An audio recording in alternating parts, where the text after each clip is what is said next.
Hi Facebook, my name is Matthew. I'm a staff member with Spaceworks, and we're here at Spaceworks Gowanus, where we're kicking off today our series of visiting Spaceworks visual artists in their studios. Today we're going to be meeting with Rachel Selekman, see what she's working on for an upcoming art fair, and let's go ahead and meet Rachel. We thought we wanted to give you a closer look at some of the art that's made. These are two of Rachel's pieces, which are in our gallery here at the Gowanus basement. Several other artists' work as well. And we'll go on to meet Rachel in her studio. Hey Rachel, Matthew. How are you? I am good. Welcome, welcome. Thank you so much for having us. Yeah, happy to have you guys. Feature your beautiful work. Thanks. This is Yeah, all of Rachel's artwork, if you want to I'll share a little bit with us. That sculpture, which is called Reveal, Taking Stock Number 2. No, this is Taking Stock Number 1, actually. Yeah, it's called Reveal. I don't know if you can go back to sort of how you, when you see it, I always hang it in a space so that you're seeing this side of the piece. Because reveal obviously makes sense when you actually come around it. So it's about sort of this process of revealing itself. And when I had open studio this year and the piece was hanging here, it was the most fun for me to see people's reactions. Right. Because it's, it's a monochrome, weird form. What's the deal with it? And then it reveals itself as this incredibly kind of complex, bright, beautiful, crazy interior. Absolutely. And I love the sort of mirroring of both of these shapes. Oh, right. Throughout the whole space. And then, as you said, you come here and the colors. And... So, in terms of the subtitle, or what's actually in parentheses, taking stock, what I decided to do a couple years ago, I've always used ornamentation in my work. So these are a mix of buttons, beads, what's called sew-ons, which are elements that have holes in them that you would sew onto something. And so I had loads and loads of them left. And I decided a couple years ago that I wanted to use the stock that I had left in terms of extra fabric and all sorts of things. So needless to say, with the hundreds and hundreds of sew-ons and beads in this piece, I've used up a lot of that stock. And then this piece, which is actually the most recent sculpture, so with this one, I used up almost all the velvet leaves, or velvet flowers that I had left over. And so I'm still, in terms of new sculpture, thinking about these watering can forms I've used for quite a few years. Originally, I made a lot of sculptures that had multiple spouts, and in order to make them, I'm going to show you one in the catalog. So in order to make them, I had to cut apart all these watering cans. So like this piece, Reach, is a good example. I had, let's see, 3, 6, like 8. So I had to cut apart 7 watering cans in order to get all these extra spouts on this piece. And so then I was left with boxes of spoutless, mutilated watering cans. And I conceived of the most recent body of work, of which the listener is one of them, where I was using these spoutless cans, creating my own form that got attached to them, and then slowly but surely sort of using up scraps to make this part. Same with the new piece. And so, yeah, it's... How recent are these new works? When were you working? So this one's 2016, and most recently I've been focusing on works on paper. So actually, the biggest collage, double spray, is currently getting installed at the Works on Paper Fair at the Piers on the Lower East Side, which will open tomorrow night. And it's like 35 by 80. Wow. So it used to be on that wall, and Right. it took a long time, and I'm super excited that it's framed, it's gonna be on the wall, and then you can see these framed pieces are an ongoing series, the 50 series, and I started them shortly before I turned 50, thinking about the heavy trip of aging and turning half a century old. And it's an ongoing series. There will be 50. They're all 8 by 10. I've got 25 done. And I've really been able to sort of revisit some ideas that have long interested me. Right. I have a lexicon of images that I use in the works on paper. So I've been revisiting some things.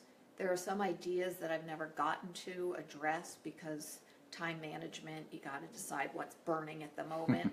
So in these smaller scale pieces, I've been able to address some ideas that have been like itching that I haven't been able to scratch. And then also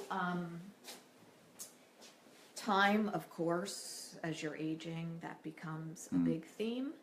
And so the hourglass form is a new image in the works on paper. As you can see with that piece, which incorporates a lot of sewing, mixed media collage, different approaches, different types of papers are a big part of the series as well. So yeah, it's ongoing. It's been really fun. And I thought, oh, they're 8 by 10. They won't take me too long. But the way I work, I was going to say, the way I work, everything takes a long time. Sure. Can you show us what you've been working on today and recently? So this is almost done, in the works. I may get it done for the Works on Paper Fair if I can kick some butt today. It is called Double Jeweled Wreath. And so all the flowers are actually collage elements cut out of catalogs, mostly auction catalogs for jewelry and watches. And the reason it's called double jeweled is because they are, why do I call it double jeweled? They're double flower. It's basically they're flowers and they're jeweled. And this one, I did another one, a smaller piece in this series that's similar but larger, smaller, and doesn't have the sewing. So the sewing that I'm doing it's an embroidery stitch. It's called the blanket stitch, and I'm using a vintage metallic thread. And I can get back to work, and absolutely. we can talk process a little bit. Right. I don't know that I've ever. I've been learning a little bit about stitch work myself, but it was not a skill I grew up with, and I certainly have never stitched onto paper. Right. So the real trick with paper is that it's not forgiving. So if you think about putting a hole in fabric, it's like, oh, if it's not in the right place, you pull it out. So what I have to do is actually pre-poke every hole. And because this paper is fairly thick, I have this lovely handy-dandy protect your finger thing. And so, I go around the exterior of each flower first. And then I will start sewing.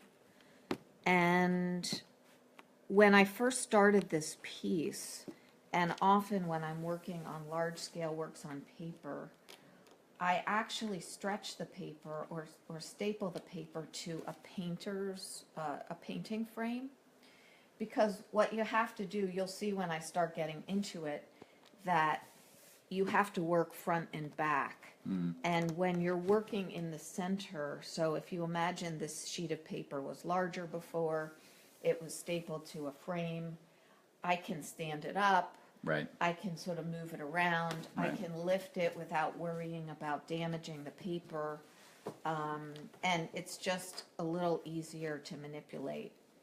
And then at this point, since I'm working on the exterior, I can easily sit here and work on it without needing it stretched. So this is the thread. Like I said, it's a vintage thread, metallic thread. It actually has a cotton cord, so you can't see it. It looks like, but you'll see it as I go through this, because the thread kind of gets messed up in the sewing process. If it were only the metallic, it would simply just break all the time. So it has this interior cotton cord that gives you the structure. Right. So basically, so this is, you can see here, so here's the back of it. Here are all my holes poked through. And I will start anywhere and then start my sewing.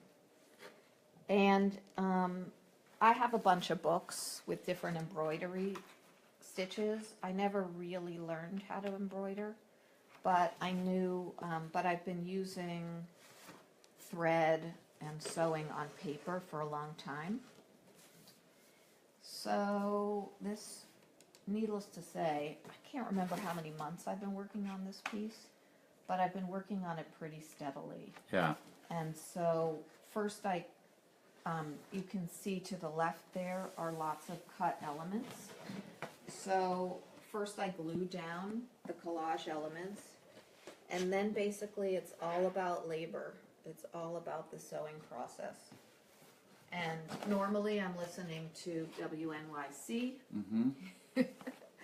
Culture, politics, all sorts of interesting things. And I'm thinking about other things I have to do. I'm thinking about other work I want to make. When you do work that has a lot of labor, it's kind of a good time to just think about things. Right. And it's funny, my mother used to say to me when I was younger, she said, she'd be telling me a story or something like that. And she'd be like, I think when I cook. And so her time to be thoughtful about whether it was letting her mind wander or like I have 3 siblings, what she had to do with the kids, or what she was going to make for dinner, or the to-do list. So cooking was kind of her time. And she used to say that a lot, not just very naturally, I think when I cook. Right. So anyway, I think when I make art, there's times when the art making itself is decision making. Yeah. And then there's times like now where it's just labor. So it's really all, planned. You have a sense of what the outline will be of each of the collage elements. Well, when I put the different, so this piece I started just with these center elements. Sure. Glued them down and did the sewing. And then after that sewing was done, I put the next ring down. And so I'm working flat because all of these elements are loose, and I play around with them before I decide, until I decide what I want and where. And then I'll sort of mark them, and I have to glue them down individually. And so with this piece, I've done it ring by ring, because where the sort of outer ring gets placed is influenced by the ring inside. Mm-hmm. And then you can see I've also got some rhinestones that are sewn to this. And once I'm done this, so the ring I'm working on now is the final exterior ring. Right. But I'm probably going to activate these spaces a little bit, the sort of white spaces. Right. And almost give some sense like some of these elements are sort of spinning off of this wreath. And then I will do my final rhinestone embellishment. And so I'm close. I am close. Sure. But what ends up happening with this thread and with the process is sometimes the thread breaks. Sometimes like the cord, it kind of gets messed up. And so, because I'm taking it through paper, which is rough, Right. and so even now you can see it just starts to get wrinkly, and you can see it just, the pristineness of the thread kind of starts to get undermined.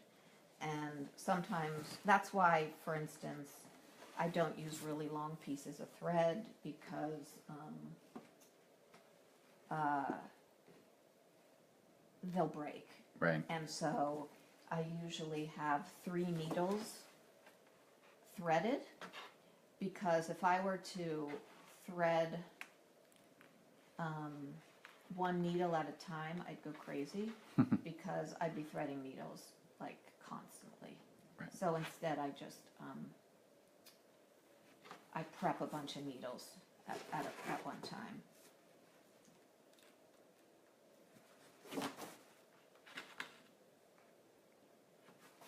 How long is a typical session for you doing this kind of work? Oh, I will spend all day doing this. Mm-hmm. Sometimes I'm working on different projects at one time, but I decided to just work on this one until it was done. In part because I'd like to get it done for this fair, but also, with everything that's been going on in the world, I've just been so overwhelmed that I haven't really wanted to work on any pieces that required a lot of decision making and thought. Right. So this is the perfect opportunity. As much as I place the elements and stuff like that, it's kind of been the perfect opportunity to just kind of have quiet time in the studio that's just focused on labor, and just sort of pushing through that. And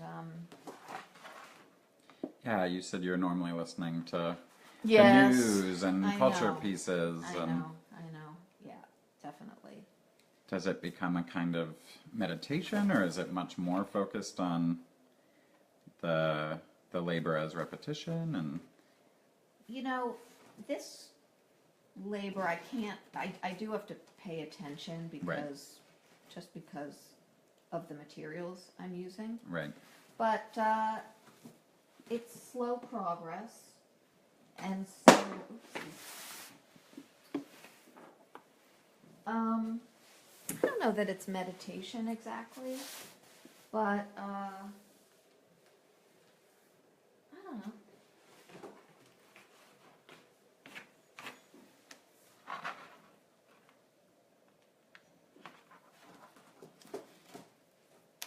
I never know how long these things will take, and usually there have been times where I've started pieces and I've thought to myself, oh, this will be okay, and a year later I'm still working on it and thinking, what was I thinking? Right. But in the sculpture and the works on paper to a degree too, like the problem solving and figuring out what I want to do is definitely part of the fun. Right. But and even like with something like this, where I sort of know what the process is, you don't really know what it's going to look like till it's completely done, and Sure. and that's kind of the fun part too. Without the process, it's you can't really imagine it. So now I have some kind of an issue here with the thread. Ah, okay, I was able to pull it through. But I don't know if you can tell, but you can see how parts of the gold are like coming off of the core.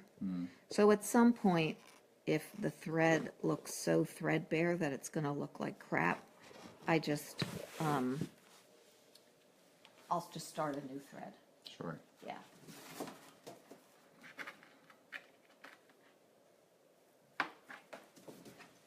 And my eyes do get tired, but Sure. I'm sort of one of these people who's just dogged, and I just keep going and going and going, and then I'll take a break for lunch, check my phone,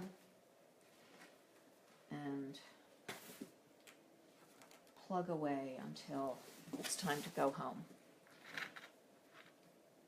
Yeah, you spoke about your mother and cooking. I mean, I'm interested in, or thinking about the way that cooking is cyclical, but has a certain kind of end goal that's shorter and immediate. Yeah, and it's totally process oriented. Right. You got to cut the veggies, and you got to saute, and you got to whatever. Right. So, yeah, and I also like to cook.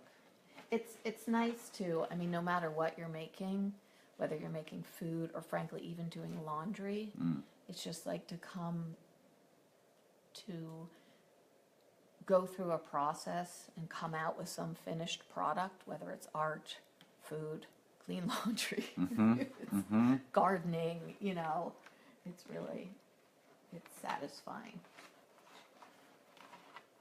Yeah, has that been at least some kind of refuge during the time of overwhelm in the world, as you said, to still feel like there's progress that you can see and something tangible in front of you? Definitely. And there's a group called We Make America, which is a group of makers who formed after the election, and I wasn't aware of them until probably a month into their activities, and so I got involved in that group, and our first big project was making our visual statement for the Women's March in DC and New York. So that also was something that I really, really enjoyed. The group is still functioning. We're working on our next marches, and it was great to be a part of a group of makers channeling our energies and ideas into visual form, and then having a really strong visual presence at both of the marches. What was the contribution that you had? What did folks bring to the Women's March? So we ended up, prior to my getting involved, they had decided that the Statue of Liberty was going to basically be sort of the theme and the main image. So we had loads and loads, hundreds of cardboard torches that were painted that people could carry. We had cardboard crowns, and we had tunics, like Statue of Liberty tunics. Mm-hmm. And we also so we made 2 giant torches. One of the guys, Mark Rosen, who is the tech, I think he oversees the shop at SVA, he was able to work his magic and scan an image of the torch and then create it out of layers of cardboard. So it was probably 3 feet tall. And Lee Barrison made the flame out of cardboard. It got painted, and it was something we carried in a flag holder. So it was something you could see well above the crowd. We also had, in New York, there was I think it was an 8-foot or 10-foot in diameter parachute, and in DC we had a 24-foot diameter parachute. Wow. We had a huge sign that said "We Make America" in the 12 most spoken languages in this country. And we had an amazing time. It was great. And so now we're working on the Climate March and the Immigrant March, or the Immigration March, and we're working, I kind of think we'll do something tax day. Yeah. Because dude's got to release them. Yeah. Absolutely. Yeah, it's a treat to be able to engage with our artists, and we've been thinking about what that looks and feels like, art's relationship to the resistance, and how we speak about this thing of process, how we all keep going through that. Yeah, I have to say, it was really overwhelming, once he took office, the news every day was just so devastating with the various actions against our liberties. And so coming to the studio, and I guess in a way it is sort of just, you know, just to sort of reconnect with my work, even if it means sitting here sewing all day, was just a way to get grounded in what I like to do most and what's important to me. And also, even though I'd be listening to the radio and listening to what was going on, you know, I you know, was still able to come back to my work and find that happy place. Absolutely. Well, thank you so much, Rachel, for welcoming us to your studio today. Yes, thanks for coming. It's such a treat to see what's being made here at Spaceworks and downstairs at Spaceworks Gowanus. We'll be back with another artist next week. Thanks so much.